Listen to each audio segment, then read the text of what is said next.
E o velho continuou: Mas a tradição diz também para acreditarmos nas mensagens do deserto. Tudo o que sabemos foi o deserto que nos ensinou.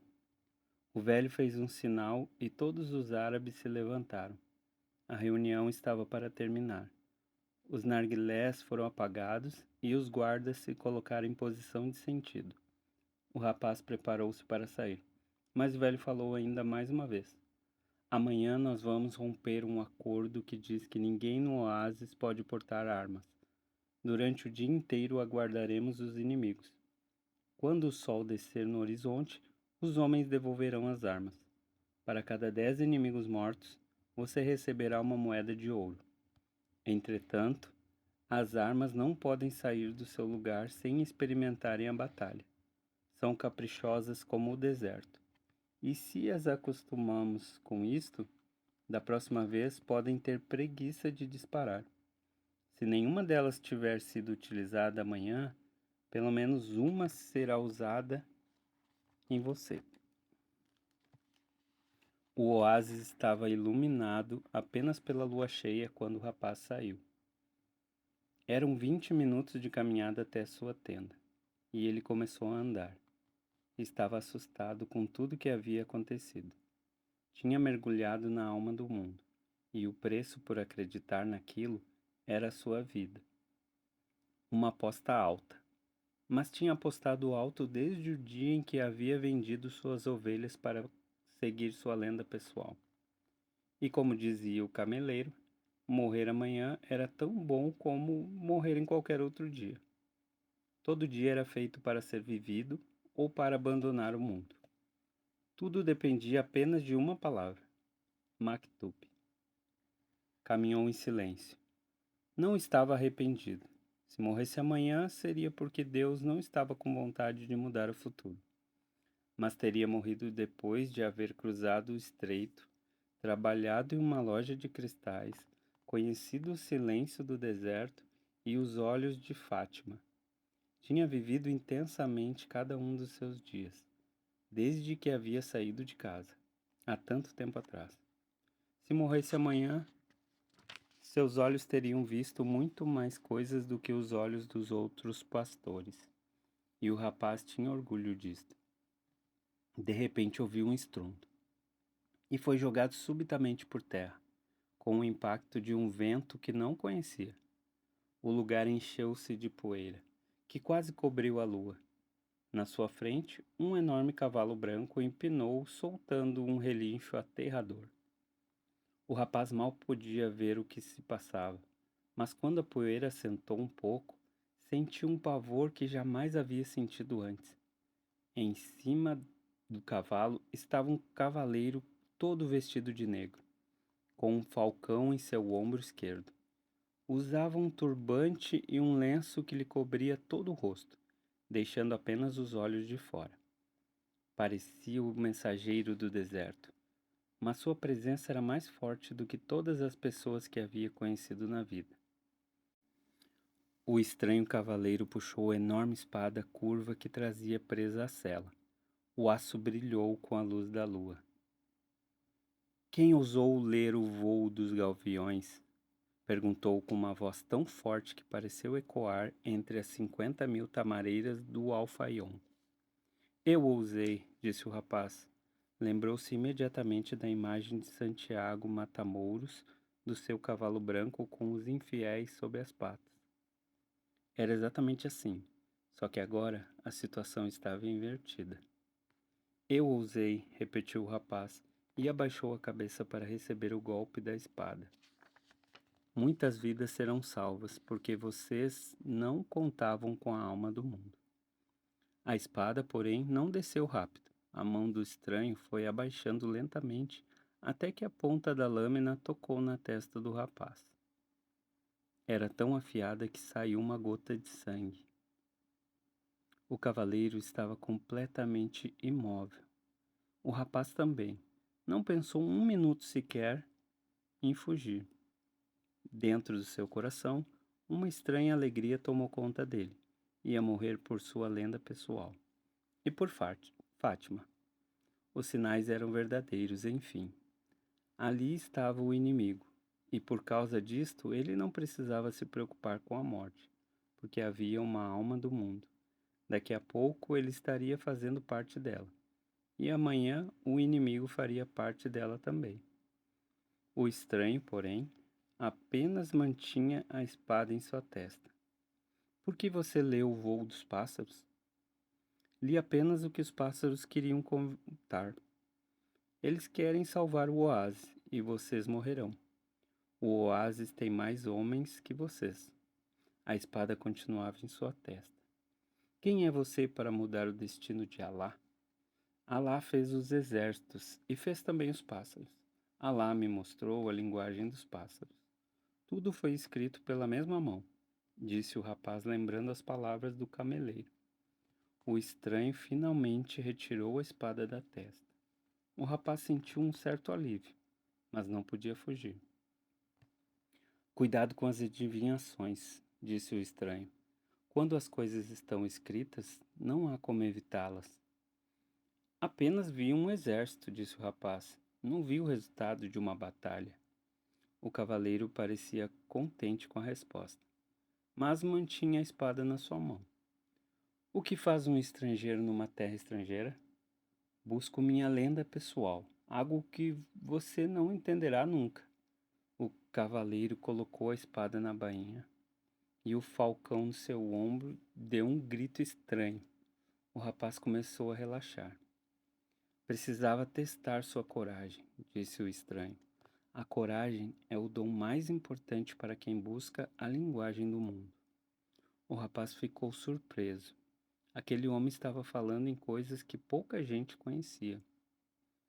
É preciso não relaxar nunca, mesmo tendo chegado tão longe. É preciso amar o deserto, mas jamais confiar inteiramente nele, porque o deserto é uma prova para todas as pessoas. Testa cada passo e mata quem se distrai. Suas palavras lembravam as palavras do velho rei. Se os guerreiros chegarem e sua cabeça ainda estiver sobre o pescoço depois que o sol morrer, me procure, disse o estranho. A mesma mão que havia segurado a espada empunhou um chicote. O cavalo empinou de novo, levantando uma nuvem de poeira. Onde você mora? Gritou o rapaz, enquanto o cavaleiro se afastava. A mão com o chicote apontou em direção ao sul. O rapaz tinha encontrado o alquimista. Na manhã seguinte, haviam 2.000 homens armados entre as tamareiras de Al-Faium. Antes que o sol chegasse ao topo do céu, 500 guerreiros apareceram no horizonte. Os cavaleiros entraram no oásis pela parte norte. Parecia uma expedição de paz, mas havia armas escondidas sobre os mantos brancos.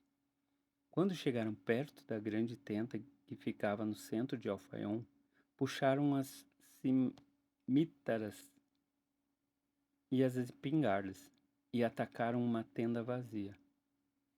Os homens do oásis cercaram os cavaleiros do deserto. Em meia hora havia 499 corpos espalhados pelo chão. As crianças estavam no outro extremo do bosque das tamareiras e não viram nada. As mulheres rezavam por seus maridos nas tendas e também não viram nada. Não fosse pelos corpos espalhados, o oásis parecia viver um dia normal. Apenas um guerreiro foi poupado, o comandante do batalhão. De tarde ele foi conduzido diante dos chefes tribais, que lhe perguntaram por que havia rompido a tradição. O comandante disse que seus homens estavam com fome e sede, exaustos por tantos dias de batalha, e haviam decidido tomar um oásis para poder começar a luta. O chefe tribal disse que sentia pelos guerreiros, mas a tradição jamais pode ser rompida. A única coisa que muda no deserto são as dunas, quando sopra o vento. Depois condenou o comandante a uma morte sem honra. Ao invés do aço ou da bala de fuzil, ele foi enforcado numa tamareira também morta. Seu corpo balançou com o vento do deserto. O chefe tribal chamou um estrangeiro e lhe deu 50 moedas de ouro. Depois tornou a recordar a história de José do Egito e pediu para que fosse o conselheiro do oásis. Quando o sol se pôs por completo e as primeiras estrelas começaram a aparecer, não brilhavam muito porque a lua cheia continuava. O rapaz andou em direção ao sul. Havia apenas uma tenda e alguns árabes que passavam diziam que o lugar era cheio de jins. Mas o rapaz sentou-se e esperou durante muito tempo. O alquimista apareceu quando a lua já estava alta no céu. Trazia 2 gaviões mortos no ombro. Aqui estou, disse o rapaz. Não devia estar, respondeu o alquimista. Ou sua lenda pessoal era chegar até aqui. Existe uma guerra entre os clãs. Não é possível cruzar o deserto. O alquimista desceu do seu cavalo e fez um sinal para que o rapaz entrasse com ele na tenda. Era uma tenda igual a todas as outras que havia conhecido no oásis, exceto a grande tenda central que tinha o luxo dos contos de fada. Ele procurou os aparelhos e fornos de alquimia, mas não encontrou nada. Havia apenas uns poucos livros empilhados, um fogão para cozinhar e os tapetes cheios de desenhos misteriosos. Sente-se que vou preparar um chá, disse o alquimista, e comeremos juntos estes gaviões. O rapaz suspeitou que eram os mesmos pássaros que haviam visto no dia anterior, mas não disse nada. O alquimista acendeu o fogo e em pouco tempo um delicioso cheiro de carne enchia a tenda. Era melhor que o perfume dos narguilés. Por que quis me ver? Disse o rapaz. Por causa dos sinais, respondeu o alquimista. O vento me contou que você viria e que ia precisar de ajuda. Não sou eu. É o outro estrangeiro, o inglês. Ele é o que você está buscando. Ele tem que encontrar em outras coisas antes de me encontrar. Mas está no caminho certo. Passou a olhar o deserto. E eu? Quando se quer uma coisa, todo o universo conspira para que a pessoa consiga realizar seu sonho. Disse o alquimista, repetindo as palavras do velho rei. O rapaz entendeu. Outro homem estava no seu caminho para conduzi-lo até sua lenda pessoal. Então você vai me ensinar? Não. Você já sabe de tudo o que precisa. Vou apenas lhe fazer seguir em direção ao seu tesouro. Existe uma guerra entre os clãs, repetiu o rapaz. Eu conheço o deserto. Já encontrei meu tesouro. Tenho um camelo, o dinheiro das lojas de cristais e 50 moedas de ouro. Posso ser um homem rico na minha terra. Mas nada disto está perto das pirâmides, disse o alquimista. Tenho Fátima, é um tesouro maior que todo este que consegui juntar. Também ela não está perto das pirâmides. Comeram os gaviões em silêncio. O alquimista abriu uma garrafa e derramou um líquido vermelho no copo do rapaz. Era vinho, um dos melhores vinhos que havia tomado em sua vida. Mas o vinho era proibido pela lei. O mal não é o que entra na boca do homem, disse o alquimista. O mal é o que sai dela. O rapaz começou a sentir-se alegre com o vinho, mas o alquimista lhe inspirava medo. Sentaram-se do lado de fora da tenda, olhando o brilho da lua, que ofuscava as estrelas. Beba e se distraia um pouco, disse o alquimista, notando que o rapaz começava a ficar cada vez mais alegre. Repouse como um guerreiro sempre repousa antes do combate. Mas não esqueça que o seu coração está onde está o seu tesouro. E que seu tesouro precisa ser encontrado, para que tudo isto que você descobriu no caminho possa fazer sentido. Amanhã, venda seu camelo e compre um cavalo. Os camelos são traiçoeiros, andam milhares de passos e não dão qualquer sinal de cansaço. De repente, porém, ajoelham e morrem. Os cavalos vão se cansando aos poucos e você poderá saber sempre o quanto pode pedir deles, ou a época em que vão morrer. Na noite seguinte, o rapaz apareceu com um cavalo na tenda do alquimista. Esperou um pouco e ele apareceu, montado em seu animal e com um falcão no ombro esquerdo. Mostre-me a vida no deserto, disse o alquimista. Só quem acha vida pode encontrar tesouros. Começaram a caminhar pelas areias, com a lua ainda brilhando sobre os dois. Não sei se vou conseguir encontrar vida no deserto, pensou o rapaz. Não conheço ainda o deserto. Quis virar-se e dizer isto ao alquimista, mas tinha medo dele. Chegaram ao lugar de pedras, onde o rapaz havia visto os gaviões no céu. Entretanto, tudo era silêncio e vento. Não consigo encontrar vida no deserto, disse o rapaz. Sei que ela existe, mas não consigo encontrá-la. A vida atrai a vida, responde o alquimista. E o rapaz entendeu. Na mesma hora soltou as rédeas de seu cavalo e ele saiu livremente pelas pedras e areia. O alquimista seguia em silêncio e o cavalo do rapaz andou por quase meia hora. Já não podiam mais ver as tamareiras do oásis, apenas a lua gigantesca no céu e as rochas brilhando com a cor prata. De repente, num lugar onde jamais havia estado antes, o rapaz notou que seu cavalo parava. Aqui existe vida, respondeu o rapaz ao alquimista. Não conheço a linguagem do deserto, mas meu cavalo conhece a linguagem da vida. Desmontaram. O alquimista não disse nada.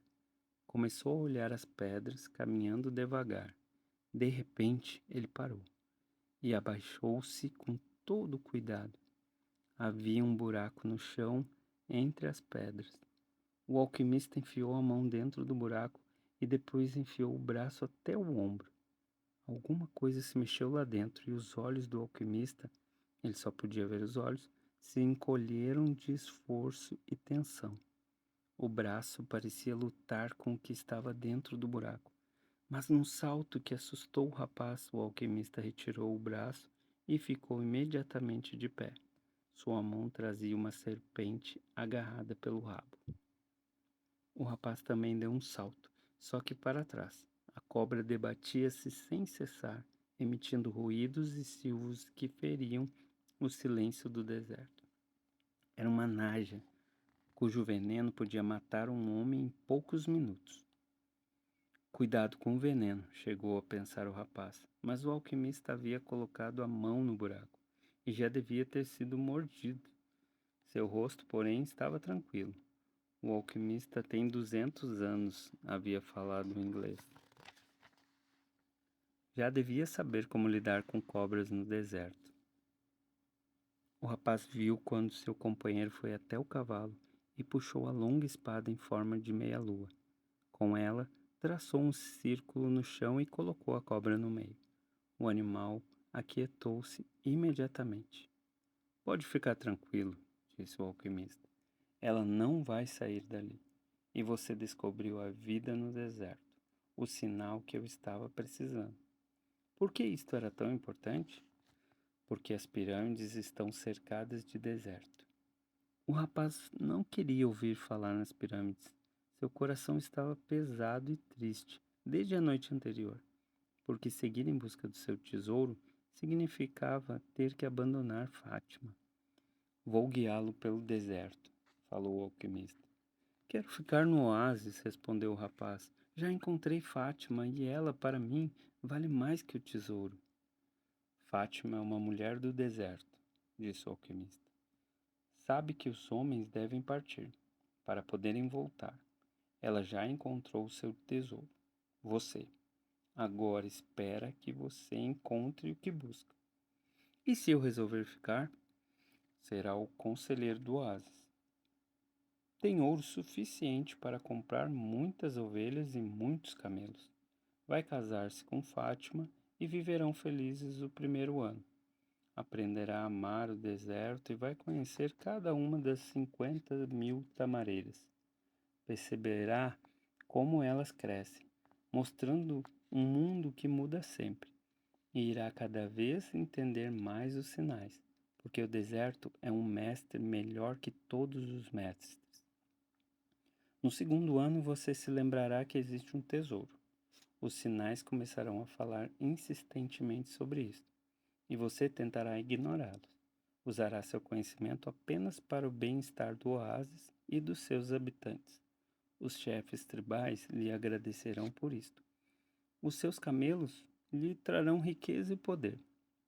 No terceiro ano, os sinais continuarão a falar sobre o seu tesouro e sua lenda pessoal.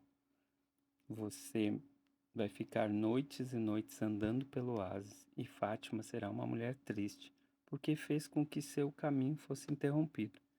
Mas você lhe dará amor e será correspondido. Você vai se lembrar que ela jamais pediu que ficasse, porque uma mulher do deserto sabe esperar seu homem.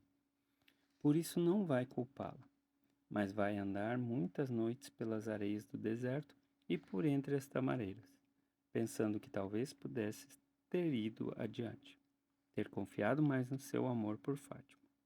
Porque o que o manteve no oásis foi seu próprio medo de não voltar nunca. E a esta altura, os sinais lhe indicarão que seu tesouro está enterrado para sempre. No quarto ano, os sinais o abandonarão, porque você não quis ouvi-los. Os chefes tribais irão entender isto e você será destituído do conselho. A esta altura, será um rico comerciante com muitos camelos e muitas mercadorias, mas passará o resto dos seus dias vagando entre as tamareiras e o deserto, sabendo que não cumpriu sua lenda pessoal. O que agora é tarde demais para isso.